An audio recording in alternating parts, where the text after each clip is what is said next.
Recentemente, o mangá de Kingdom concluiu o arco da conquista de Han, um arco muito esperado por retratar a queda do primeiro estado durante as guerras de unificação da China, e o Hara não apenas conseguiu retratar esse acontecimento muito bem em Kingdom, como também nos trouxe uma visão muito importante sobre o que é de fato a queda de um reino. E nesse vídeo eu vou falar sobre o começo do arco em si, onde eu decidi dividir ele em duas partes, uma focada na construção dessa invasão e a principal batalha, e a outra focada mais no núcleo de Han durante a queda definitiva do estado, onde esse vídeo é a primeira parte e a segunda deve sair na próxima semana. Mas bem, antes de irmos para a invasão em si, precisamos nos lembrar do que a levou a acontecer, onde após a derrota de Qin para Zhao durante a segunda invasão ao estado, os exércitos de Qin ficaram muito enfraquecidos, pois devemos lembrar que recentemente eles haviam perdido o Kanki, que era membro dos 6 grandes generais, e com essa campanha, os exércitos de Olsen, o principal comandante dessa invasão, foi praticamente destruído, e além disso tudo, muitos gastos foram feitos nessa campanha, gerando um grande prejuízo para Qin, os pondo em um momento de fragilidade, principalmente também por conta da aliança com o estado de Wei estar para acabar, e Shu também tem se preparado para avançar contra o estado, se aproveitando dessa instabilidade de Qin, com tudo isso pondo a corte de Qin em xeque, ao ponto de Rishi dizer que eles devem desistir dos planos de unificação, pois o estado mal tem recursos agora para se proteger, muito menos para seguir com campanhas de dominação, e além disso Shohei-kun, o ministro de assuntos militares, estava isolado em sua casa há 6 dias, sem sequer dar qualquer sinal de vida, preocupando em muito o alto comando de Qin, mas abruptamente durante a reunião da corte, o mesmo aparece pedindo para conversar com Issei, onde Shohei-kun revela que ele passou os últimos 6 dias pensando em uma estratégia para conseguir reestruturar Qin e seguir com um plano de unificação, onde para isso ele apresenta os 3 pilares de seu plano, sendo esses 3 reformas a serem feitas em Qin, com a primeira sendo a criação de um registro familiar de todo o estado, para dessa forma se ter o número exato da população e as suas informações, lhes permitindo reestruturar um novo exército, onde para isso também seria necessário um recrutamento forçado de 300 mil homens em 3 meses, permitindo recuperar todas as forças perdidas na última campanha. Uma ação extrema, mas que Shohei-kun afirma ser a única escolha caso eles queiram seguir em frente. Indo para a segunda reforma, que seria uma reestruturação militar, onde para isso, eles irão promover generais menores e lhes dar o poder para criarem exércitos maiores e capacitados, estando em uma espécie de nível intermediário entre os generais comuns e os 6 grandes. E para isso foram escolhidos o nosso trio prodígio de Qin, Shin, Youhou e Mouten, que foram promovidos a esse novo nível, enquanto seus oficiais de maior destaque também subiram para generais. E Shohei-kun afirma que Qin agora tem 2 anos para retomarem o seu rumo, e para isso eles precisam alcançar o terceiro pilar do seu plano, que é a conquista de Han, reunindo o nosso trio principal e passando as suas novas missões, onde as unidades Gyokuhou e Gakuka irão receber 50 mil homens a mais em seus exércitos e serão responsáveis por conter os reforços vindos de Zhao e Wei, enquanto Shin receberia a adição de 60 mil e avançaria junto do exército do general Tou para conquistar o estado de Han. E com tudo isso organizado, a corte inicia o registro familiar enquanto Shin e os demais preparam seus exércitos, onde no 16º ano do reinado de Issei, Shin se reúne ao exército de Tou. E lá Tou revela o porquê a tomada de Han era algo tão essencial, já que a partir dela, Qin poderia não apenas ter acesso à região central da China, dando abertura para possíveis invasões a Zhao e Wei, mas eles também pretendem usar as forças de Han no futuro contra Zhao. Mas junto desse contexto, Tou também traz os principais problemas dessa invasão, já que embora Han seja o menor e mais fraco dos estados militarmente, eles são protegidos por Zhao e Wei, já que a tomada de Han por Qin os deixaria expostos. E por isso, durante a campanha, as unidades Gyokuhou e Gakuka irão segurar esses reforços, permitindo a invasão, mas trazendo um tempo limite de 2 anos para ela ser concluída. E além disso, eles tinham também a missão insana de fazer isso com perdas mínimas, dificultando o planejamento de uma estratégia que cumpra com esses quesitos, mas que Okai revela que tem um plano para fazer isso. No entanto, o mesmo não é mostrado agora. Vocês sabem que o Hara gosta de fazer um mistério. Mas com tudo isso planejado, Qin consegue reunir os 300 mil necessários para invadir Han, e Youhou e Mouten iniciam as suas missões, se movendo para barrar os outros estados, onde Youhou é enviado para Wei e Mouten para Zhao. Com nesse momento os demais estados entendendo o plano de Qin, e antes mesmo de Han conseguir reagir direito, Qin invade o seu território, onde é mostrado primeiramente Shin um exército de 70 mil avançando em direção à cidade de Naniou, com inicialmente Han, principalmente Hakuakan, o seu general principal, planejando sacrificar algumas fortalezas menores para focar em se defender do avanço principal, já que o mais importante era frear Qin antes que eles adentrassem mais o estado. Mas em seguida é revelado que logo atrás de Shin, Tou avança com um exército de 100 mil homens, e tal informação situação força Han a formular uma nova estratégia. Mas antes deles pensarem em qualquer coisa, mais um relatório chega, de que logo atrás de Tou, mais um exército de 100 mil está avançando para Naniou, colocando todos obviamente em choque com esse número massivo que surgiu de repente e que avança na mesma direção, com Han tendo de tomar a primeira de muitas difíceis decisões e abandonar a cidade de Naniou para unificar suas forças na capital do estado, na busca de impedir os avanços futuros. Nos sendo apresentado Ryunan, o senhor de Naniou, que entende a situação e informa que quando Qin chegar, ele irá se render, pois o objetivo dele é fazer o máximo possível para salvar a população de Naniou, com as forças da cidade partindo junto com o máximo de civis possíveis, dando a primeira vitória para Qin. E nos sendo revelado que essa era a estratégia de Kyokai, fazer uma guerra psicológica apostando que ao ver o número massivo de Qin, Han iria recuar suas forças, lhes rendendo uma vitória sem o derramamento de sangue, revelando também que 100 mil desses soldados eram na verdade idosos de Qin que se disfarçaram apenas para enganar Han sobre os seus reais números, logo em seguida sendo dispensados com a tomada de Naniou, com Qin conseguindo cumprir o objetivo de ter um mínimo de perdas iniciais na invasão. Mas agora dentro de Naniou, Tou demonstra um grande respeito a Ryunan e os civis da cidade, ordenando que suas tropas se comportem e não façam qualquer mal aos mesmos, e pedindo também para que eles hasteiem as bandeiras de Han ao lado das de Qin, passando uma mensagem de união na tentativa de tranquilizar um pouco a situação, onde as forças de Qin agora permanecem em Naniou para treinar suas tropas ainda inexperientes, enquanto também formulam um plano para a invasão de Shintei, a capital de Han, agora protegida pelas principais forças do estado. E durante esse período em Naniou, o Hara dá muito foco nessa convivência inicial do povo da cidade com os invasores de Qin, onde inicialmente Tou é mostrado andando pela cidade junto de Ryunan, que é uma figura respeitada e admirada pelo seu povo, demonstrando que deseja encontrar uma forma de acalmar a população e criar uma real convivência, pois segundo Tou, a chave para capturar Shintei está em Naniou. E em meio a isso, Gokei, o novo responsável por governar Naniou em nome de Qin, chega à cidade, atrapalhando um pouco os planos de Tou, pois o mesmo toma ações bem mais agressivas na sua administração, chegando a querer executar Ryunan, o que não seria algo tão anormal em um cenário de dominação como esse, mas Tou intervém, pois sabe a importância que Ryunan representa para todos em Naniou, e que todas as cidades de Han estão os observando agora, e por isso Tou quer fazer de Naniou um lugar onde a cultura de Han possa conviver com a de Qin, e justamente usá-la de exemplo para as outras cidades do estado, pois Tou afirma que os atuais 6 grandes generais têm a responsabilidade com a guerra, e consequentemente, em um cenário de unificação, eles têm uma responsabilidade com todas as pessoas afetadas pela mesma, conseguindo apaziguar a situação, e posteriormente pedindo para Shin que encontre uma forma de seus homens se aproximarem da população de Naniou. E Shin, esperto como é, não faz ideia de como fazer isso, mas durante a ocupação da cidade, uma das maiores casas de Naniou foi cedida para Shin, que obviamente nega, afinal para isso os moradores de lá seriam expulsos, mas por mais que ele tente negar e insista para as pessoas continuarem ali, ele percebe que isso é inútil, pois o povo comum o teme, afinal para eles, Shin é o general invasor. E com isso, Shin decide convidar as pessoas de Han para jantar com ele sua unidade, onde durante o jantar, as pessoas de Han se mantêm distantes de Qin, o que é bem compreensível, mas as coisas estavam até que tranquilas, pelo menos até o ancião Onkei atacar Shin, onde Shin tranquiliza os demais e mantém a situação sob controle, e Onkei revela que carrega um grande ódio por Qin, que há 20 anos atrás havia atacado Han e seus soldados haviam matado a sua filha e neta, onde Shin, sabendo bem os horrores da guerra, e que até mesmo Qin possui os seus monstros, diz que o ódio dele não está errado,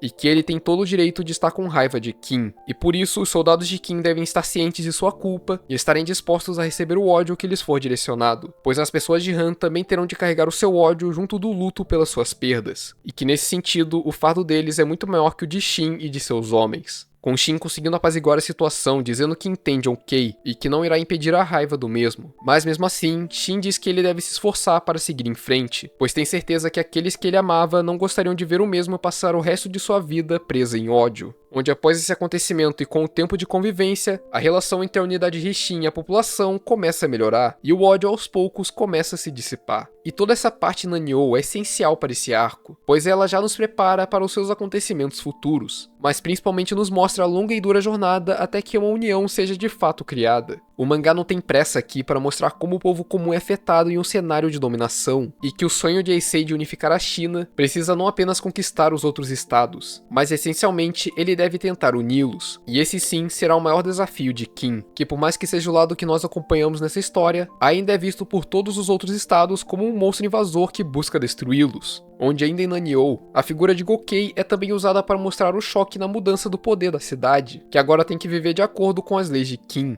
mas também mostrando os frutos do sistema legalista de Qin sobre a região conquistada, onde após Gokei ordenar a execução de um soldado que matou um civil, o povo de Naniou passa a acreditar que as leis de Qin serão realmente impostas de forma igual para todos, ajudando um pouco mais na aceitação desse novo sistema, com as forças de Qin agora focando em seu treinamento, enquanto a situação em Naniou se tranquiliza aos poucos, mostrando que o plano de Tou estava dando certo, com um ano se passando e as forças de Qin agora treinadas retomando seu avanço, indo agora em direção a Xingtai. E Tou, antes de partir, pede que Hunan espalhe a atual situação de Naniou para o máximo de cidades possível. Afinal, seu plano era fazer de Naniou o exemplo para que as outras cidades não temessem tanto a Qin, com também sendo mostrada a unidade Rixin antes de partir sendo acolhida pelo povo da cidade, que mesmo sabendo que eles estão partindo para dominar o restante do estado, criaram um certo apego por eles, já não desejando o mal para Xin e seus soldados, com até mesmo Kei desejando que Xin fique seguro nas próximas batalhas, mostrando que Tou e Xin conseguiram atingir o objetivo de conviver com as pessoas de Naniou. E após isso tudo, nos é mostrado que Han obviamente também estava se preparando, e eles estavam contando com reforços de 50 mil homens vindos de todas as cidades do estado, para dessa forma subjugar as forças de Qin, lhes permitindo criar um exército de 210 mil soldados.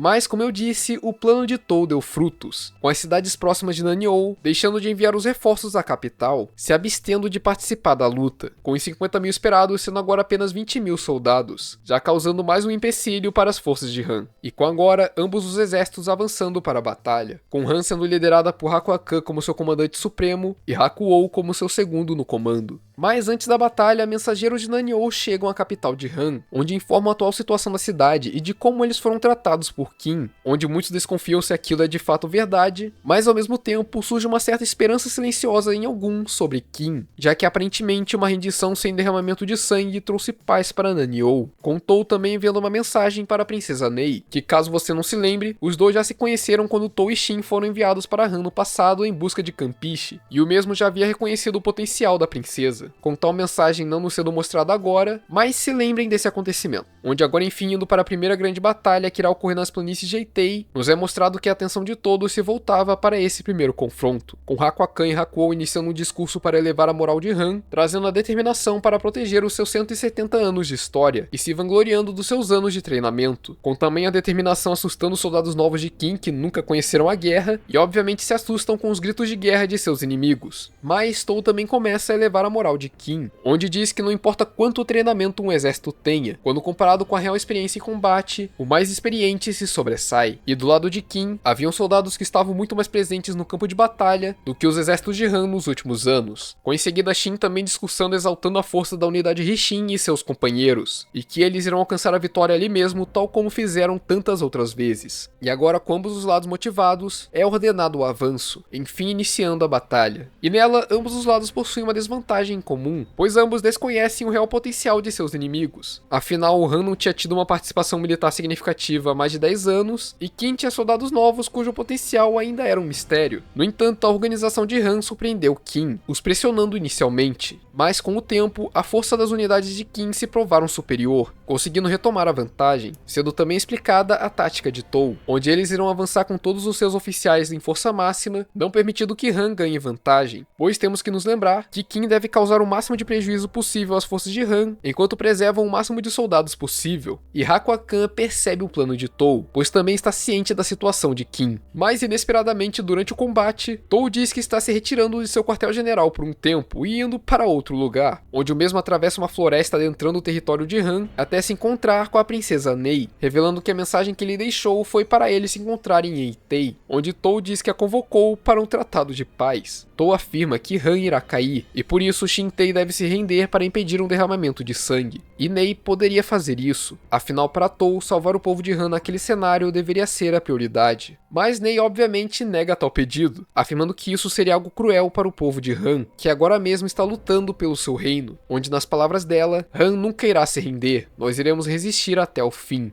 E em resposta a isso, Tou sequestra Nei como refém.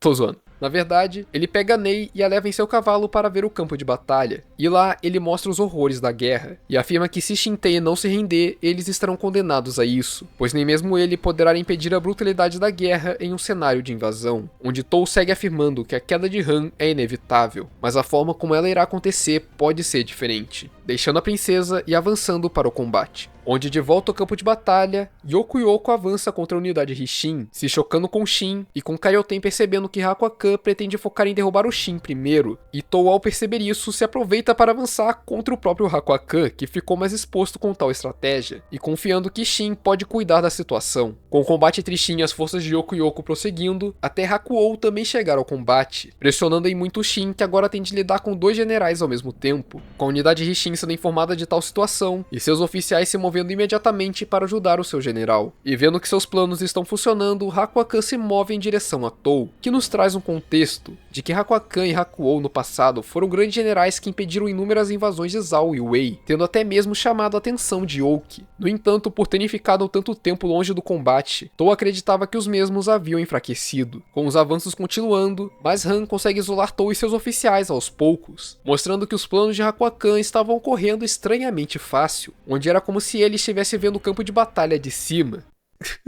Pô, eu sei que era pra essa ser uma cena tensa, mostrando a influência do Hakuakan no campo de batalha, mas não tem como levar essa imagem a sério, pô. A cabeça do cara parece um balão. Mas enfim, é mostrado que o plano de Hakuakan era muito mais complexo do que eles pensavam, onde ele não apenas isolava Tou, mas também desestruturava as demais unidades de apoio, as separando umas das outras, os levando de volta a Shin, que ainda está sendo pressionado por Yoko e Hakuou, que o atacam com seus soldados. Mas a unidade Risshin chega na hora para salvá-lo, com eles agora segurando Yoko, enquanto Shin luta contra Hakuou. Mas ambos têm dificuldade, pois Shin está ferido e Yoko é muito superior aos membros da unidade Risshin, onde agora Shin e Hakuou têm o seu duelo. Shin carregando a determinação de Kin contra Hakuou, que carrega o legado de Han, mostrando que paralelo a isso, Kyokai atrapalhava o plano de Hakuou, bloqueando as tropas que deveriam auxiliá-lo, mas ao mesmo tempo as forças de Kin estão no seu limite, e Shin precisa vencer o quanto antes. E em meio ao combate, a unidade Risshin consegue criar dúvida nas forças de Han, mostrando que as pessoas de Naniou os desejaram sorte nessa batalha, e que Kin não quer transformar Han em uma nação escrava, conseguindo balançar um pouco a certeza dos soldados, onde Hakuou diz que aquilo é ridículo, mas Shin diz que essa era a pura verdade, e que ele é a espada do rei de Qin na busca de unificar a China em uma era sem guerras, e que por isso, enquanto Hakuou carregava a esperança do povo de Han, ele carregava a esperança de todos na China, retomando o duelo com Hakuou usando todas as suas forças, determinado a proteger o legado de Han e se lembrando do seu dever junto de Hakuakan. Mas em um de seus ataques, Shin consegue uma abertura e desfere um golpe fatal contra Hakuou, conseguindo a vitória e erguendo a moral de Qin instantaneamente, com as forças de Qin avançando novamente e Hakuakan ouvindo de longe a comemoração da unidade Risshin. Mas o mesmo se nega a acreditar em uma possível derrota de Hakuou e prefere acreditar que são comemorações de Han, focando apenas em derrotar Tou, onde o mesmo segue avançando, se pondo em uma situação de perigo propositalmente para manter o foco de Hakuakan nele, pois Tou mais uma vez afirma que está acostumado com cenários assim, e que Hakuakan foi de fato prejudicado por seus anos inativo, logo em seguida mostrando que a distração de Tou foi um sucesso, e as forças lideradas por Kanou, antes isolado por Hakuakan, conseguiram atravessar o seu bloqueio e avançar em sua direção, onde Hakuakan não entende como um exército que deveria ter sido dizimado conseguiu sobreviver, e ainda seguir avançando, com o próprio também atacando Kanou, e Tou se aproveitando da situação para erguer a moral de Qin mais uma vez, ordenando um avanço total. E agora o próprio Hakuakan questiona se ele realmente havia enfraquecido, por seu plano falhar, e a batalha acabar seguindo a vontade de Tou em uma grande virada, com os dois generais se chocando, e Hakuakan questionando se Tou acha mesmo que ele pode vencê-lo, mesmo após ter se desgastado tanto. Mas Tou lembra que ele não é o único monstro em seu exército, sendo revelado Rokuyomi, que ataca em direção a Hakuakan, mas Yoko defende a tempo, criando-se um confronto entre generais, mas Yoko confirma que Hakuou foi morto por Shin, e diz para Hakuakan se recompor, reconhecendo que eles devem recuar, pois não há mais como vencer Tou em meio àquele caos, e que Hakuakan deve sobreviver para Han ter uma chance. E sabendo que essa era a verdade, Hakuakan ordena a retirada para as planícies de Tousa, a última barreira antes de Shintei, encerrando a batalha nas planícies de Eitei, dando a vitória para Qin. E com o encerramento dessa batalha, eu também encerro a primeira parte da review. Mas calma que o vídeo ainda não acabou. Como eu disse antes, eu quis nessa primeira parte trazer a principal batalha do arco, mas também destacar o que o mesmo já vem construindo sobre as reais consequências da tomada de um reino, principalmente para as pessoas comuns. Nós vemos através de Naniou como o povo de Han é afetado pela invasão, e o mangá mostrar isso é algo essencial. Nós já vimos muitas vezes Shin e os demais tomando territórios e outras cidades, mas aqui está tendo um destaque muito maior para o povo comum, ressaltando que essa campanha visa acabar com o reino inteiro. E isso é algo cruel. Mostrar como as pessoas afetadas estão reagindo a isso é algo perfeito para mostrar que Kim não é o lado certo dessa história. E como eu já disse várias vezes aqui no canal, eles podem facilmente serem vistos como os vilões disso tudo. Um exemplo disso é como a determinação de Hakuo e Hakuakan em proteger o seu estado é algo que nós poderíamos ver facilmente como as ações de heróis em meio a uma história. E devemos lembrar que por mais que Shin e Tou sejam generais muito humanos e que tratam as pessoas com respeito e empatia, o que com certeza é o que está permitindo essa integração de Han, nós também devemos nos questionar se todos os generais de Kim agirão de tal forma durante a conquista de um estado. Antigamente nós tínhamos o Kanki, e sabemos bem que se ele estivesse aqui, a situação seria bem diferente. E ainda existem outros estados a serem tomados durante essas guerras de unificação. Será que Olsen, por exemplo, será tão atencioso com o povo que estiver sendo invadido? Esses questionamentos são muito válidos e importantes para desenvolvermos mais sobre o que Kingdom nos mostra com sua história, mostrando que a guerra é muito mais do que apenas batalhas de espadas e lanças, e que a tal vitória pode ter um peso muito maior do que imaginamos. E nós iremos ver muito mais disso na próxima parte do vídeo, onde eu vou concluir o arco e trazer mais um pouco de como Hara está conseguindo fazer algo único ao retratar essa campanha. Mas bem, gente, era isso que eu queria falar nesse vídeo, e eu pretendo voltar a trazer mais vídeos focados nos arcos de Kingdom, onde assim como nos vídeos focados nos personagens, eles também vão demorar um pouco mais, afinal eu tenho que reler o arco inteiro e sabemos que isso pode levar um bom tempo, então se você viu até aqui eu realmente agradeço demais. Se gostou do vídeo, deixa o seu like para mostrar que vocês querem mais vídeos focados nos arcos de Kingdom, considere se inscrever no canal para acompanhar mais conteúdo como esse, deixe o seu like também para ajudar a divulgar esse vídeo e ative o sininho para ser informado de quando sair vídeos novos. Se tiver a opção também, hype esse vídeo para ajudar a aumentar ainda mais o seu alcance, e um agradecimento especial para os membros do canal: Fabiana Santos, Bruno Master, Samuel Caê, Taylor, Tauan Freire, Ana Lúcia, Felipe, Débora Nascimento e Caio Vinícius. Muito obrigado mesmo pelo seu apoio, que me ajuda demais. E se você quiser também, considere se tornar membro do canal para me ajudar a continuar trazendo mais vídeos, além de te fornecer alguns privilégios, como acesso antecipado a vídeos novos, shorts, enquetes e emojis exclusivos, dentre vários outros. Acesse o Seja Membro do canal para saber mais. Se puder também, me segue lá no Insta para me dar uma força, comente o que você achou do vídeo, o que você achou do arco de Han e Kingdom como um todo. Também compartilhe esse vídeo com alguém que você acha que pode gostar do assunto. Enfim, no mais era isso, eu sou o Lox e nos vemos nos próximos vídeos.